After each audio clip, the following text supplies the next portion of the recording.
Thank you for joining us wherever you are. This podcast episode is brought to you by the Old Ways Actual Play team. This actual play uses the 7th edition Call of Cthulhu tabletop role-playing game rules by Chaosium. This actual play is performed by adults and in an adult setting. While we try very hard to stick to language for all ages, listeners should know that this podcast may include mature themes. All content, including names, places, events, companies, and etc., which may bear resemblance to entities living or dead, is strictly coincidental. My name is Michael Diamond, and for tonight's game, I will be your keeper.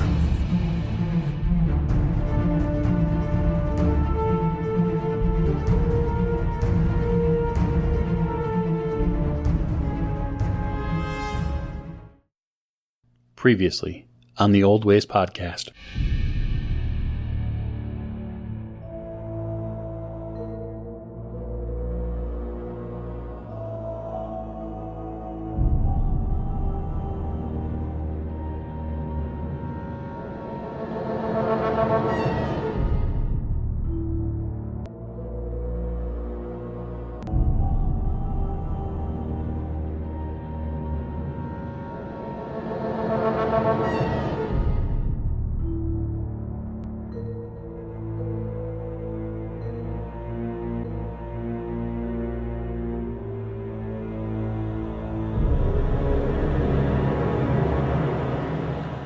Thank you for joining us again for another episode of the Old Ways podcast. I am your Keeper Michael, and we are in the thick of it tonight at the residence of Erica Carlisle, just north of New York City. And the investigators have been beset upon by a group of angry and nasty cultists who have come to exact their revenge on them for some terrible thing they may or may not have done in the past. But because it's important that you know who we're dealing with. And we're going to introduce our cast in a second.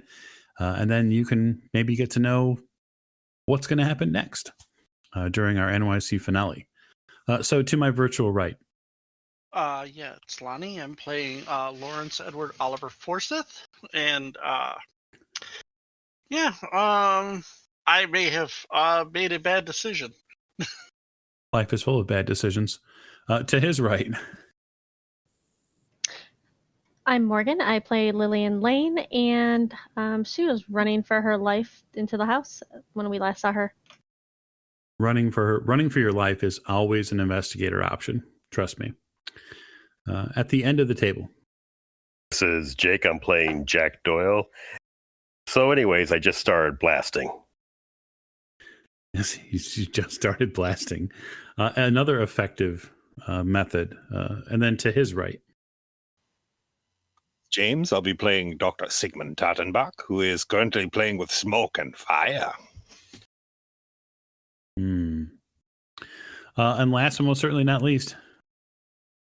Tiffany playing Maeve O'Shea, and I'm hiding. Another effective strategy. So as we open the curtain tonight, the investigators just experienced, some of them anyway, experienced something absolutely dreadful. At this luxurious party that Erica Carlisle had put on for the solar eclipse, they witnessed a group of angry, weapon-wielding, knife-wielding cultists spring out of the bushes and down the courtyard, flanked by the hedges. The investigators were hemmed into a restrictive area where they've managed to fight off some of them as they've come towards the fountain end that they're at, and then at the far end of the courtyard, they watched their former contact in the New York Police Department, Lieutenant Martin Poole, have his guts ripped out by a man who'd had him under his grasp, a dark-skinned African man. And in the remnants of Martin's life force, a black, oily, worm-like creature sprang forth out of his chest and let loose a horrifying roar. And Even though it is still cloaked in darkness, some of the investigators, those in the forefront, have begun to make out its strange and twisting shape. And so what I'd like to do for our more two upfront investigators, Dr. Tottenbach and Lawrence, of course, is I would like them to make me a sanity roll. Oh, this will go well. That is a hard success. 21 under 64. And that is not a success. 55 over 46. Okay. So, Doctor, whatever that thing is, it has to be some massive horse or a dog or something like that. It's just not possible. You must be distracted by all of the blood and the guts flying around you and the various And the things. flame. They make things hard to see. It cannot be what I thought I saw. I will worry about the people in front of me for now. Mr. Forsyth, you, however, do not get off that easy. You lose 4 points of sanity as between the shoulders of these cultists, you see this black, oily, snake-like body ripple forth out of his flesh, and its eyes, bestial and crescent-shaped, stare directly into your soul, and the howl it gives seems to just echo around inside your ears. Oh my. Well, And so- after all this time, I have finally come in contact with the mythos. Oh, yeah. Yeah, you may come a little closer into contact with it if you're lucky. So what I would like to do is I would like to start from the top of our former initiative rounds. So that would place Miss Lane at the top. So Lillian has made it to the house proper. My question is to you, Morgan, is what is she doing when she arrives there? So these are wide glass kind of atrium style doors that lead into the house. What would she be doing? Where would she be going? Well, she would be going into the house to go look for, like, some sort of weapon, something maybe she can light on fire. I don't know. Something to help protect herself.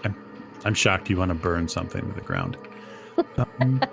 Or here's what I don't I'll want to do. burn the house down. I want something that can be on fire.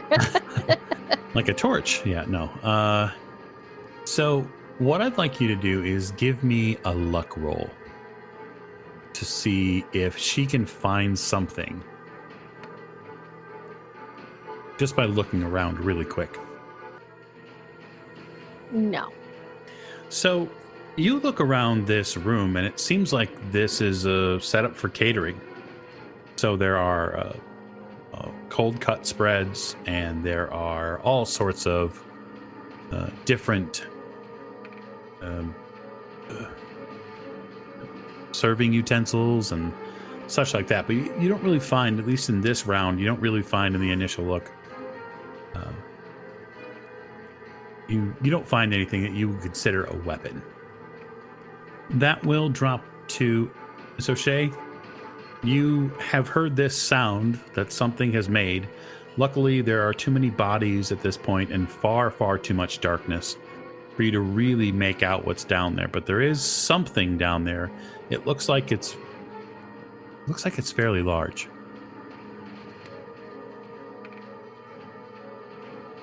I'm gonna go towards the house. Okay. Because I don't have much that I can do here as of this moment. Okay. And I'm gonna keep looking that direction to make sure nobody's gonna sneak up behind me or if I can get a better look. Yep. So you'll make your way up towards the house. You can see at the top of the stairs that the doors have been flung open, that Erica and Gray are kind of flooding in right behind Miss Lane, and you're not too far away from them at this point. Jake, if you would give me a spot hidden roll, I would appreciate that. I don't want to. Oh, no, I know. 79 or 92. A success. Oh, well, make sure you mark your sheet with a success. Yeah. But it's probably not what you think. I'm probably not doing what you think I'm doing, although I might be doing. So you watch as this tall, dark-skinned man. You watch as he removes himself from the immediate area. He goes beyond where you can see. It does appear like he's hustling off. You made the spot hidden roll, so you do see that it seems to be hustling off in the direction of the manor itself, of the estate. Okay.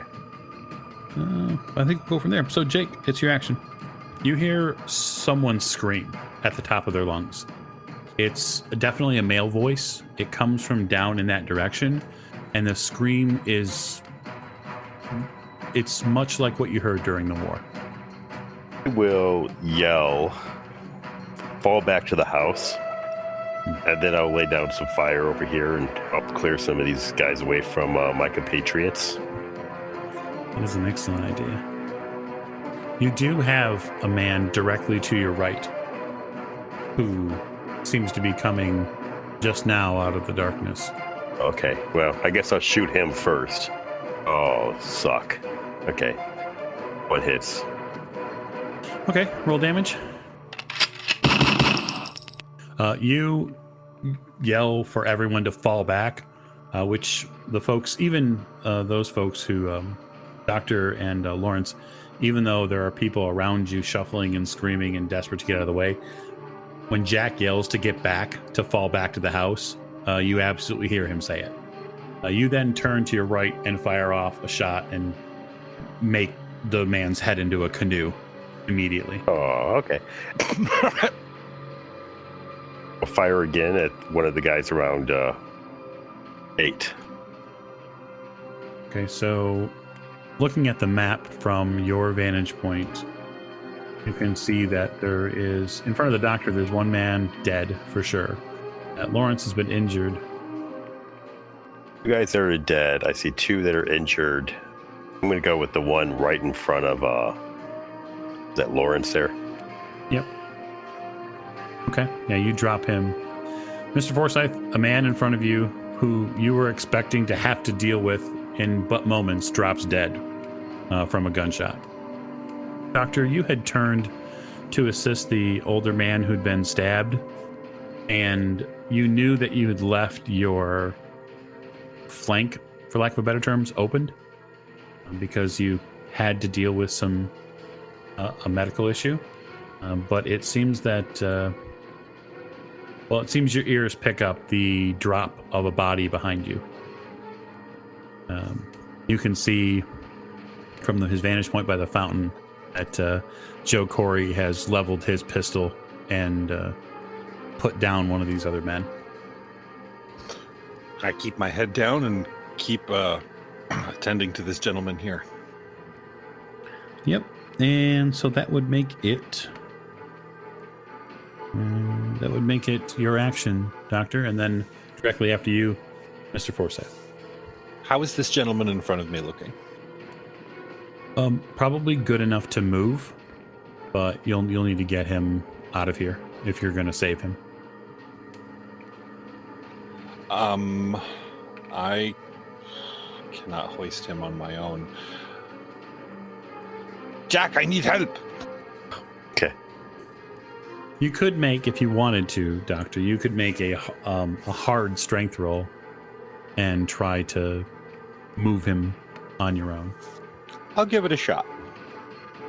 Wow. The doctor's full of adrenaline. 25 under a 55. That is a hard success. Yeah, you draw on the reserves of your own strength and adrenaline, and you begin to move him. So what I'll do is I will move you and him. Not all of your move, but you pick up the pace a little bit and get closer towards the house. Jack, he called for help and then started moving him. He doesn't seem to go very far, but it's pretty fantastic sight to see. Lawrence, there is a single man in front of you still. I don't know that he is weighing on your conscience as much as what you just saw. I'm torn here because I know the doctor is behind me. Mm-hmm. And I don't know exactly where the doctor is behind me, but he doesn't move as fast as I do. Mm-mm. So he needs somebody to cover him.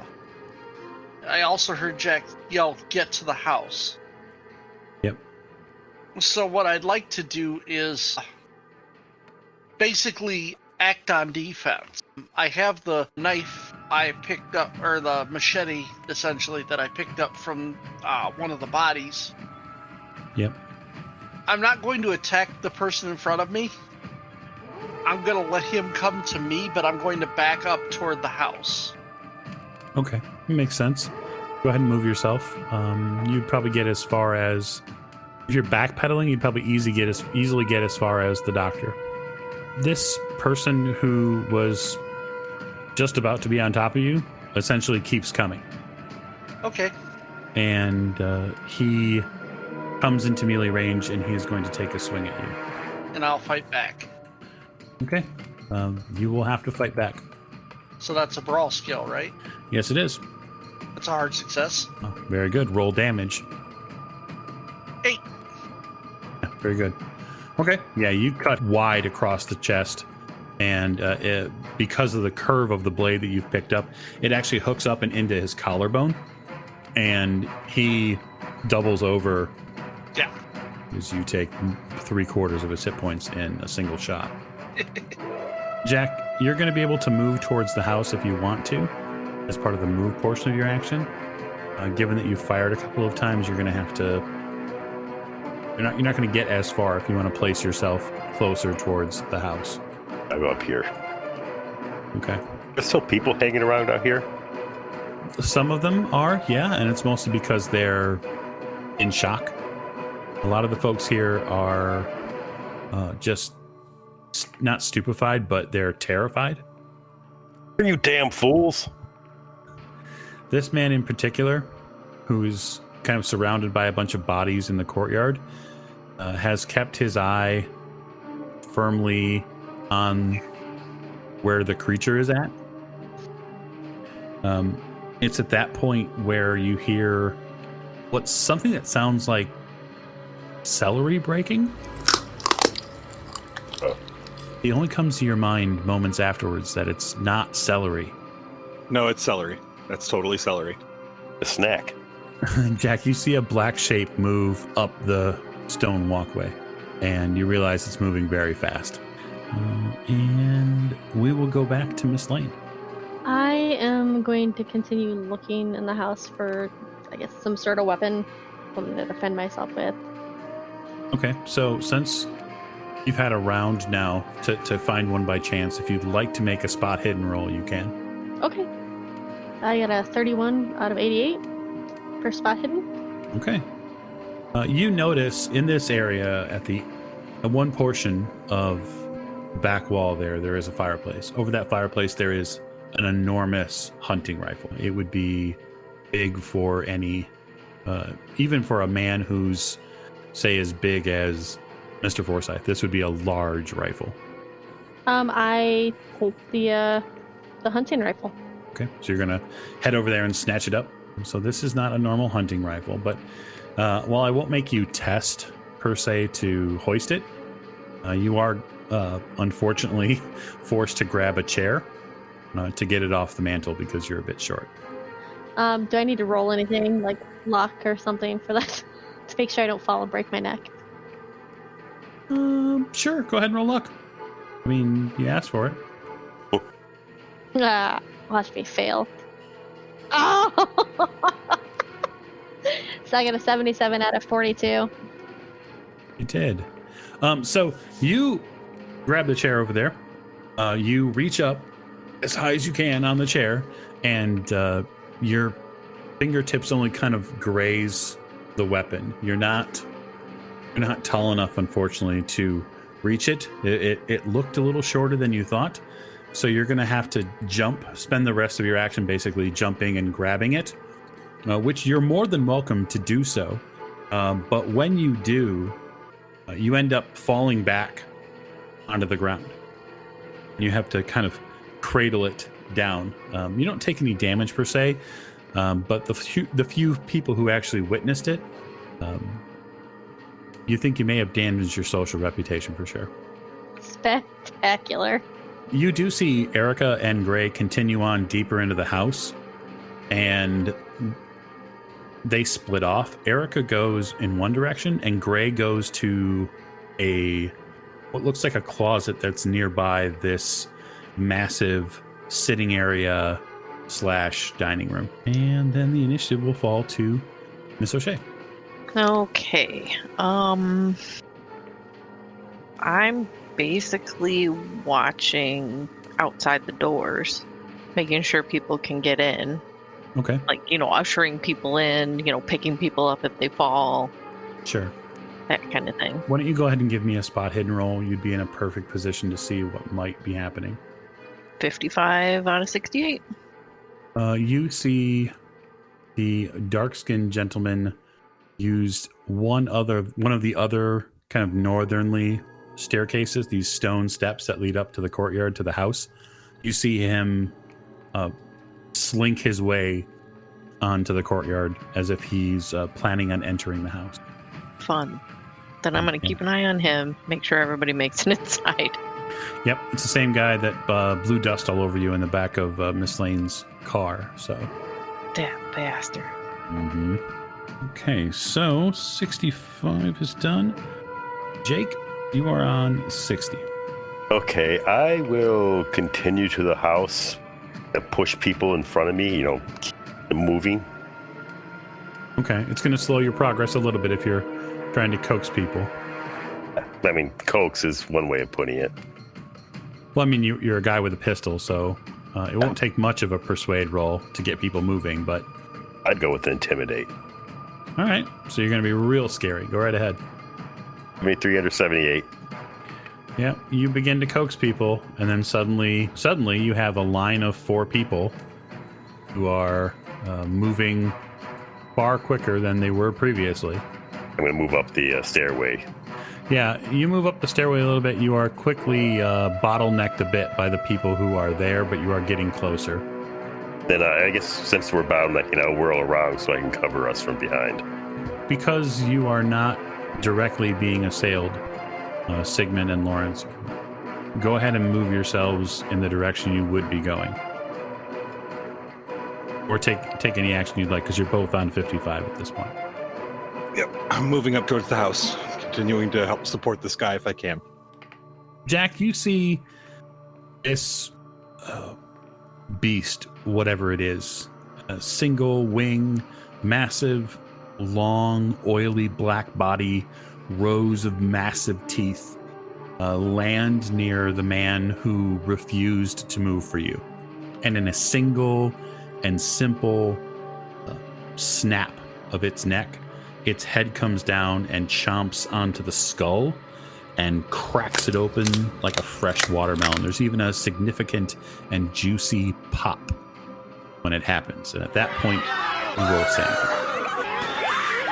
These people have to move quicker. Yeah, 14 out of 57 will absolutely do it. As insane as that looks, you saw what was in the pit, and that was worse. You can handle this for the moment.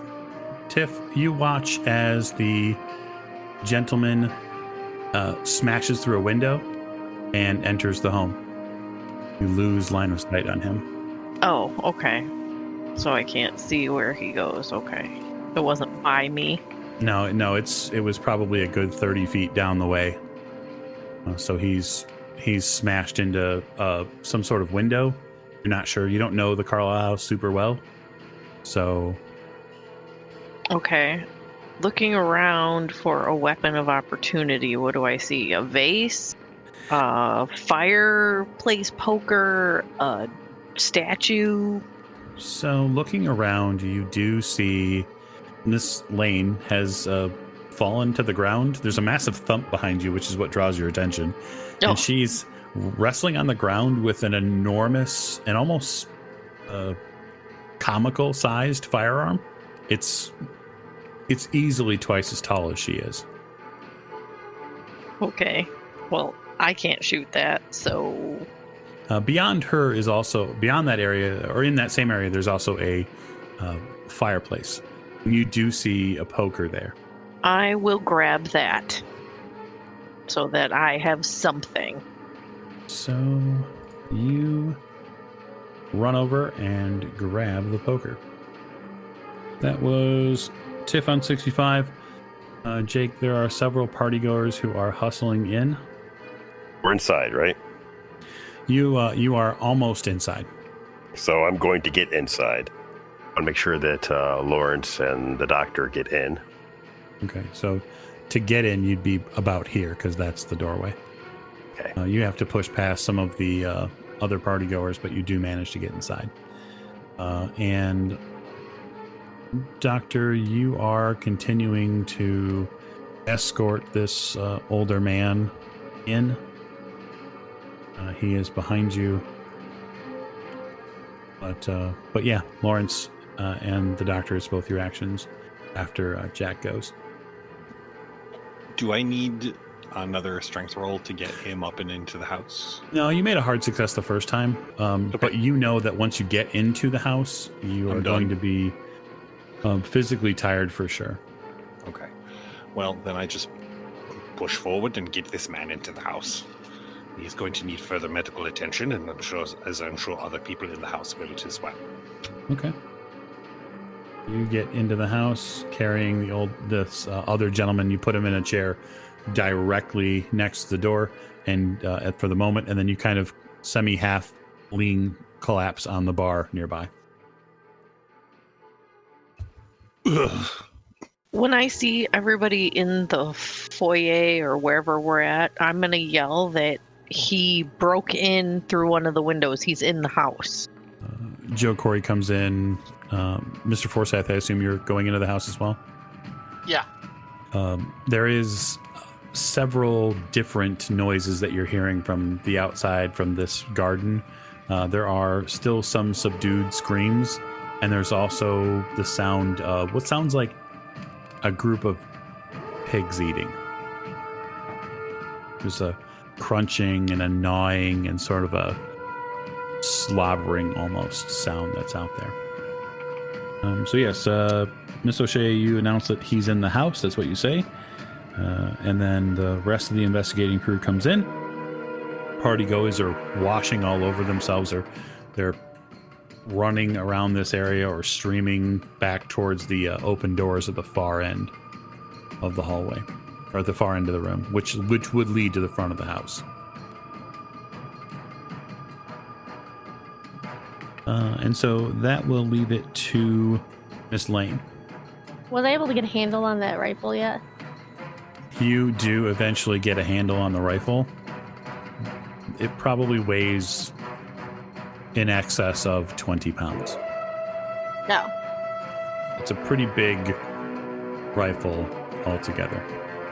Your strength being what it is, while you can stand it upright, you're not certain you could even fire it. Are there still bad guys or whatever trying to follow people into the house? No, it doesn't appear like any of those guys made it. It looks like, for the most part, they've been either dealt with or they haven't made it. Okay. I guess I will go join my crew that are all gathered up here in the corner. Are you bringing the rifle with you? Yes, I am. Okay. It's more of a security blanket at this point. Pretty much. I hesitate to say the obvious, Miss Lane, they don't usually keep rifles loaded mounted on walls. Just saying. But just because I can't fire it doesn't mean I can't smack somebody over the head with it. So with Lawrence, with you coming in the door last, are you shutting the door? I am shutting the door, and I am trying to find something heavy to put in front of the door. Well, there are assorted tables. Yeah. So you could avail yourself of those tables and chairs. Yeah, I will probably just put a chair in front of it. At that table, I mean, I have no hope of really stopping it, but I can at least slow it down. Okay. Mr. Doyle, you see Joe Corey move towards a nearby room, and he enters this room and then comes immediately back outside. Like, he's in there for maybe 5 seconds. And when he comes back out, you see him pull the hammer back on a Thompson submachine gun. Nice. The guests that have not yet started to flee towards the door, they panic when they see Corey with the submachine gun. His ever close compatriot, Bradley Gray, comes out of that same room with what looks like some type of a hunting rifle. And Joe Corey begins shouting in a loud voice, "Move away from the windows! Move away from the door, now!" Get up and move further into the room. Doctor, as you move away from the doors and the windows, something hammers that section of the house. You see, just as you're moving away, and actually, because I'm assuming that, Mr. Doyle, you're probably paying direct attention to this area. Yeah. You see the stonework on top of the above the door begin to splinter and crack. Hey, where'd that guy go? Miss O'Shea says that he's somewhere in the house. Yeah, I just heard him break through another window. I don't know where he's at. I'm going to assume he's going for the safe. So I'll be heading where I know the safe to be. Right, so it's actually not very far at all. You would know that the safe itself is in the library, and the library is just this yellow floor patterned room not far off from the main dining area. So if you want to take your move, you would probably make it about towards about where the doorway is. The doors and windows outside get pounded again, and it's at this point that the glass on those atrium doors shatter open. And while you were allowed the benefit of the darkness outside, the inside of the Carlisle estate is bright and lit. A leathery, thick-hided, oily maw comes in the window. It doesn't grab anyone because it's not long enough at this point to get to anybody. It fills you with a terrible sense of impending dread. So, Miss O'Shea. Yes? You have an opportunity here to take an action. Can I? No, I probably can't. Never know unless you try. Yeah. Oh, I probably can't. Oh, so is that Lillian by the creature? Yeah. I'm assuming you're dragging the rifle. On the ground behind me. Yeah. That's something that Mr. Forsyth you'd absolutely see. Actually, it's probably something that he's somewhat familiar with. Oh, really? Yeah, that's a bush gun. That's an elephant rifle. It's particularly ludicrous on Miss Lane. Yeah, it does look like a bad anime picture, but I mean, the good part for you is that anime hasn't been invented yet. I'm gonna move there to try and protect the other people in case that creature tries to reach through the window or the doors further. She has got balls of solid iron. She's moving toward it. Well, there are people behind me, so. There are. Never let it be said you were not out for the, heroism trophy for the evening. Okay, so I guess that would be James and then Lonnie. I have no hope in defeating this creature, but I have this weird feeling that Doyle is on the right case, or on the right, I think his hunch is right, so I'm going to follow Doyle. Okay. And then Mr. Forsyth. I am going to, upon seeing Miss O'Shea move, unfortunately, into range of the thing, I'm going to move in front of her, because this is nothing that maybe if I hit it, I can scare it off. Maybe. So I'll try and swing at it. Actually, though, the problem is that, well, we have guys here who are much better armed than we are, who don't need to be shooting us. So I'm going to grab Miss O'Shea and drag her back. Jesus. Okay. So the question is, Miss O'Shea, then is, are you going to fight back? Like a toddler, but probably not by much. I mean, compared to him. Oh, I'm like kicking my legs. I guess the question is what I want to know from you, Tiffany the player, is that are you in your mind ready to stand toe to toe against whatever this thing is, and when Lawrence comes to grab you out of the way, are you planning on pushing him away and standing your ground, so to speak? Because if you are, then he'll have to make a brawl roll and you'll have to make a contested brawl roll. No, I guess not. I mean, you might lose that roll either way, but yeah. I guess the question is if you make the roll, what it says cinematically is that you were trying to stay. If you don't make the roll, you're simply relenting and giving up. Well, basically, I want to make sure that I'm standing because Dr. Tottenbach is taking care of somebody. So I want to basically shield him from the creature. I was taking care of somebody.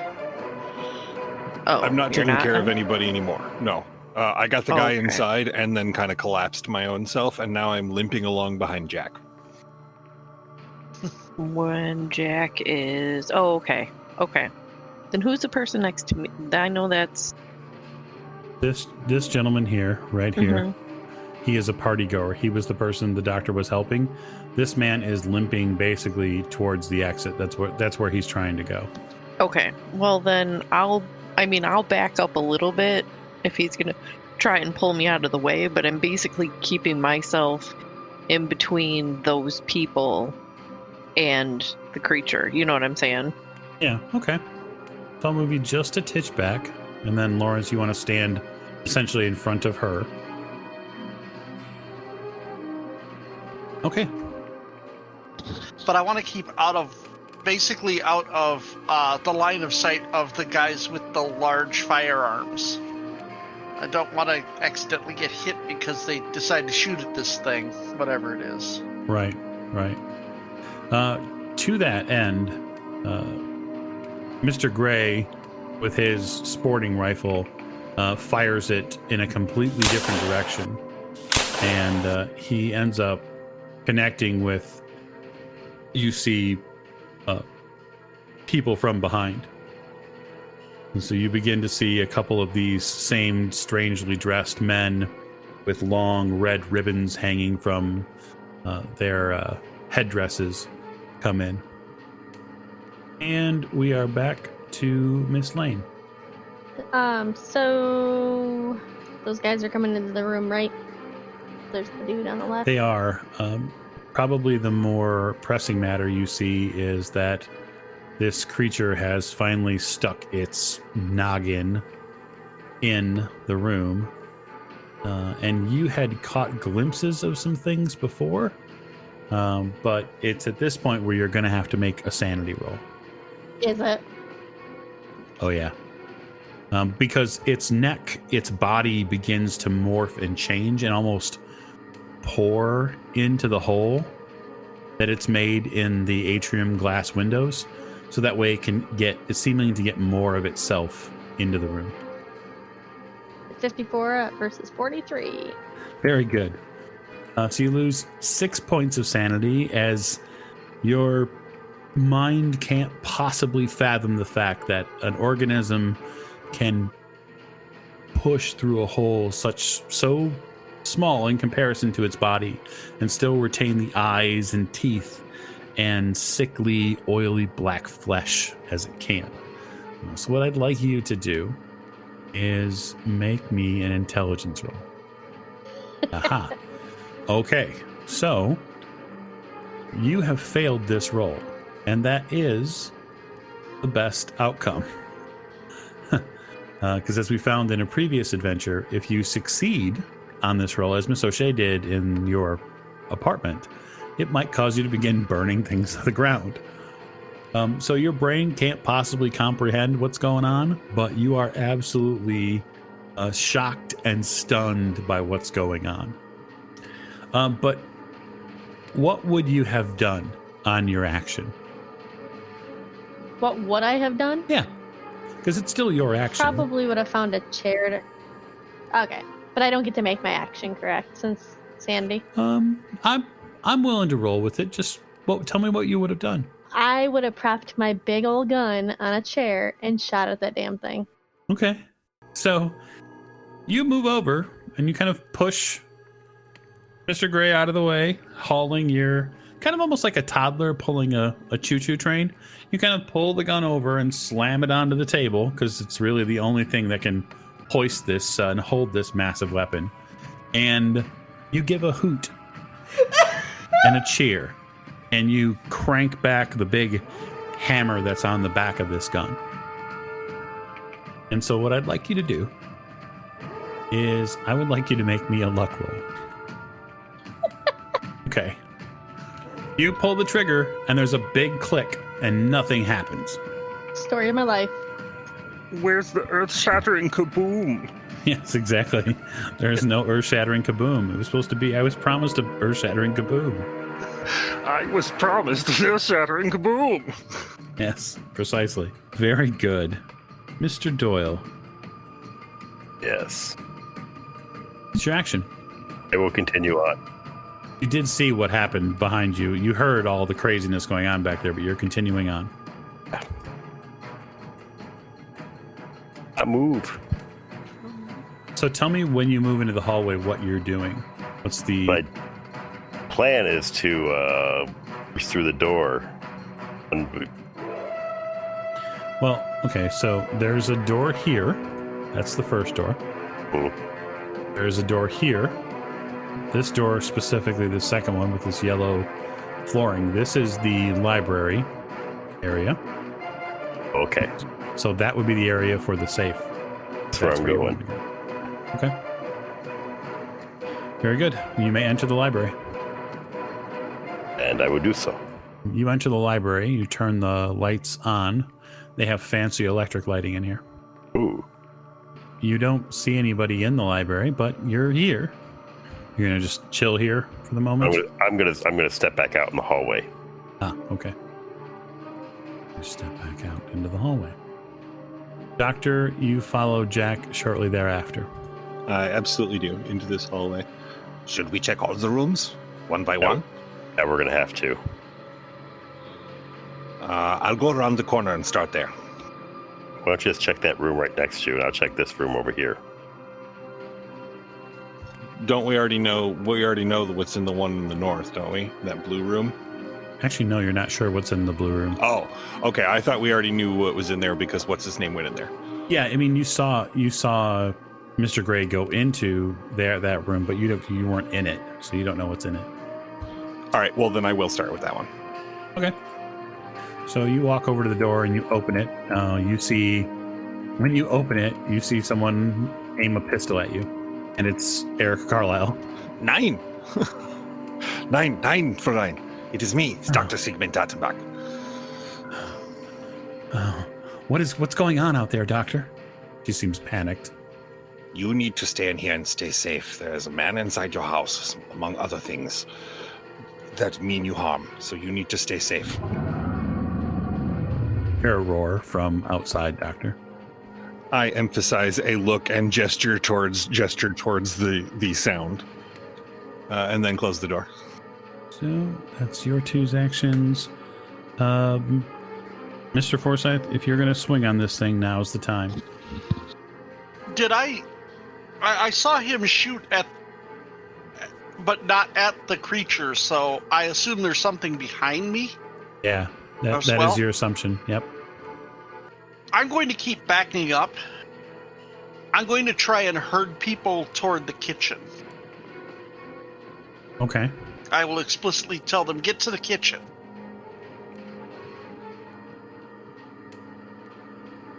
Okay. You begin hurting people. Does that include Miss O'Shea? That includes everyone who isn't currently armed to fight any of this stuff. Okay. This party girl who had been near the bar trying to cover and just kind of stay low, she moves out and tries to go to the far, she basically tries to cross your face to go to the far end of the area. And this creature's maw snaps down on her waist and engulfs her pelvis and her upper torso in a single bite and crushes it. Natural selection. Wow. Darwin Award. It is gruesome and just utterly dehumanizing to watch. There are some more screams from her. And the toughest part for you to deal with as she's being gobbled up is she's staring at you. I suppose you want me to make a sanity roll here. No, that's okay. I'm gonna turn around so that Lawrence and I are back to back, basically. Okay. Oh, cool. So you turn around and you realize that there are other cultists now streaming in from the front doors. Great Idea to be back to back then. One of them has engaged the man that the doctor helped get into the house, and he's beginning to chop him up into smaller pieces, it seems. You can see a couple of new, fresh red marks over his coats and his arms. I'm just gonna lean back and tell Lawrence, so we got company on the other side too. Which company is more preferable, Miss O'Shea? The people back here. Right? Because they look like people, right? Yeah, they're people. Well, at least you think they're people.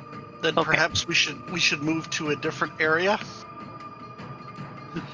I don't know that we have much choice unless you shove them down the hall where Jack and Sigmund were going, and I don't know that that's a good idea either. Get to the kitchen. You hear automatic gunfire open up, and Miss O'Shea, your words get drowned in a hail of bullets. The large caliber machine gun that Joe Corey is holding begins its staccato soundtrack, and it's difficult to hear anything at this point, even the screams over that weapon. He begins a volley of fire, and the interior of the door and this creature begin taking bullets. His compatriot, Mr. Gray, lines up another shot and fires at the cultist who's trying to cleave the last bit of blood out of the party goer that Sigmund saved. But his shot goes wide. Lonnie, to their credit, two of the party goers seem to have gotten what you would consider far enough away from the fray. One of them actually makes it inside the kitchen. So, 1 out of 9 isn't bad. We take our victories where we can get them. Miss Lane, it is now your action. Yeah, since my gun doesn't apparently work, and it's Well, really heavy, You can make a roll to attempt to do it a again. rifle roll to attempt to understand what's wrong with it. Oh, all right, I will make a rifle roll. Extreme success. I see that. So you break open the breech on it and look at this massive elephant gun, and you realize that there is a wooden block that has been placed over the firing pins, so that way it doesn't accidentally go off. You simply remove that piece. You, with a quick whistle free the dust that are on the inside and snap the rifle back into position. Awesome. Can I shoot it now? Sure. Before you shoot, Lawrence and Maeve, give me spot rolls. I failed that. 88 over 45. Okay. Ooh, I failed too. Awesome. You're probably a little bit more concerned with the people who are streaming in behind you than to see this. Okay. Miss Lane, the floor is yours. Do I notice the people coming in behind us, or the guys, or do I still just focus on the big? Your focus has been solely on this creature, really ever since you came in here looking for a weapon, and after you heard it scream and roar. Your concern has been strictly, this thing is terrifying. Okay. Yeah, then I want to shoot my gun at it. My elephant rifle. Big elephant. Okay. So it's a rifle roll. 57 out of 65. Okay. So the gun goes off. You were fairly certain when you heard the click, Lawrence, that weapon wasn't loaded. You are absolutely wrong. Oops. It goes off. Mr. Doyle, Doctor, down the hallway, you hear this gun go off. So, Morgan, I would like you to roll 3d6 and then add 4 points to it. Alright, so I got a 12. Yep. The gun goes off, and one of the barrels belches fire, and when it hits this creature, you can see a moment of confusion, and then its eyes narrow. So I made it angry. I mean, you don't really have a degree in studying the facial features of mythos creatures just yet, so you're not really sure. Mr. O'Shea, it's actually your action on 65. So that takes you completely by surprise. And when the gun goes off, you don't hear much else after that. It's an itis. Right. Excellent. Well, even if Lawrence is backing up, I'm gonna end up walking into the dude in front of me, the guy with the gun. Yeah, you're gonna end up walking into Gray. So I'm gonna step aside from him and basically cover his 6. Okay, so Gray is actually, if you move that far back, Gray will be facing you because his rifle he's taking shots at the people behind him. Okay, come on. There. Okay, that's fair. And then that's fine. That's your movement. Are you doing anything else for your action? Probably helping pick Lillian up off the floor. Yeah, that's absolutely fair. She did brace it on the table. The kick on the gun was something tremendous. So if you'd like to assist her with, say, a dex roll, you can help get her up off the floor and maybe reposition her, what we would call field cannon, onto the table. Nope. You could spend luck on that. Let's see, how much luck do I have? Yeah, I'll spend 4. That's fine. Okay. You dig deep and you help pick her up and kind of help right the gun a little bit. One of the barrels is still smoking. Thanks for that. The creature turns a bit and pushes most of its neck in through the hole. It snaps out and attempts to connect with Mr. Corey. which it does tremendously well. Oh, jeez. So the question now is, how bad is it for Joe Corey? Not, is it bad, but how bad? You see the creature latch on to Joe's chest, and he bites down, and Corey collapses. And that is damage and damage bonus for those of you tracking at home. Oh, jeez. He screams. His arms go limp as the creature's oily black head and eyes are suddenly awash in red mist, as is most of the floor around Mr. Corey. Joe won't be taking any actions anytime soon.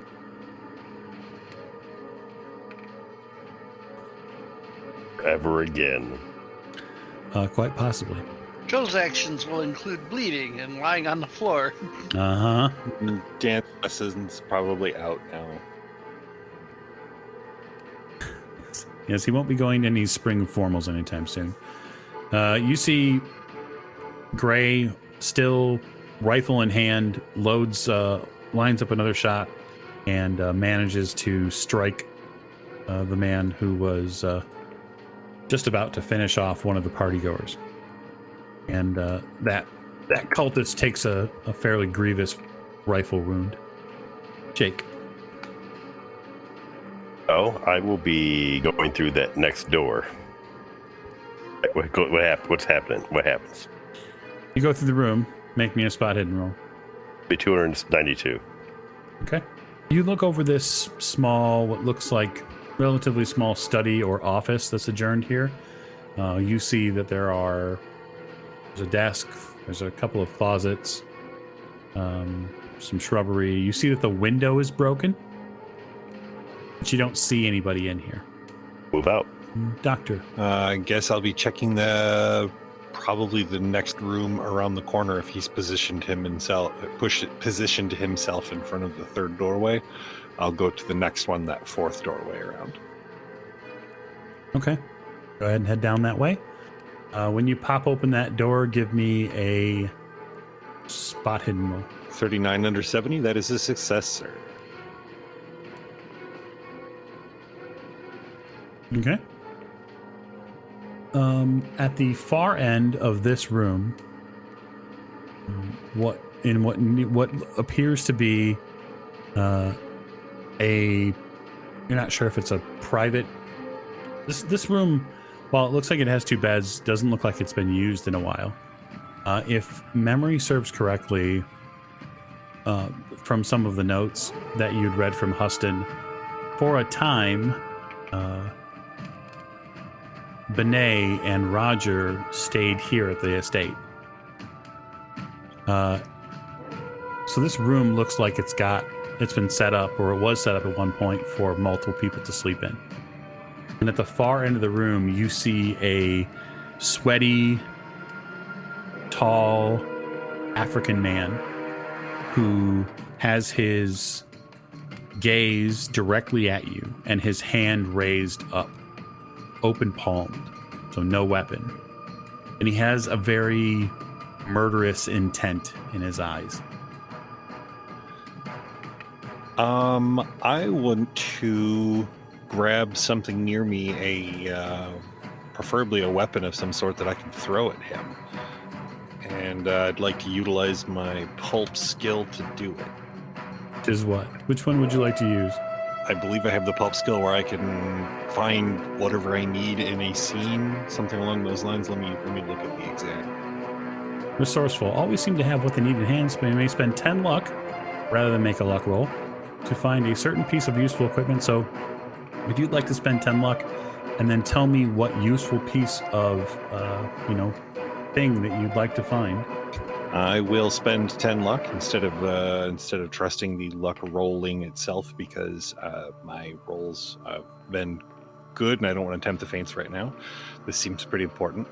Sure. And I want to find something decently heavy that I can grab and toss at him. because he's got his hand up, and I've seen him already pull some pretty hinky stuff with just a hand up and a few murmured words. So I want to interrupt that murmuring of words as quickly as I possibly can. So something heavy or sharp that I can throw at him. Okay, easily. So you find, at a moment's grasp, you find a heavy, like a torch, a flashlight, but an old school, like one of the era, which means it probably weighs a couple of pounds. Yeah, it's a large dry cell battery, and one of those times. Okay, perfect. Then that gets launched at him. So you're going to make a throw roll. Okay. And yes, throw is a skill. 92 out of 20. That was a failure of a roll. It was not good. You pitch it at him. It sails wide right. And it's at this point where you're going to make an opposed POW roll. All right, awesome. I get a bonus die when making POW rolls. That is my other POW skill. So I rolled twice. You do. Okay. You do. Okay. Under this system, yeah. 46 under 65. Okay.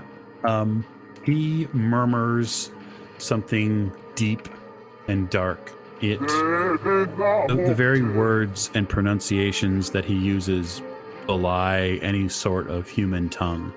They twist and knot your organs and cause your chest to palpitate as they deepen the darkness in the room. For a moment, you see utter darkness, but you are able to push it away and snap out of it. Soliloquy, Jack, he's here! And on that note, I'm going to close this session down, and we'll pick it up. The NYC finale will pick up next session as the Old Ways podcast does Masks of Nyarlathotep. I hope you're all enjoying it. I hope you're all having a wonderful time through the play along. So we will pause there and see what befalls our investigators in the finale next week. Thank you so much.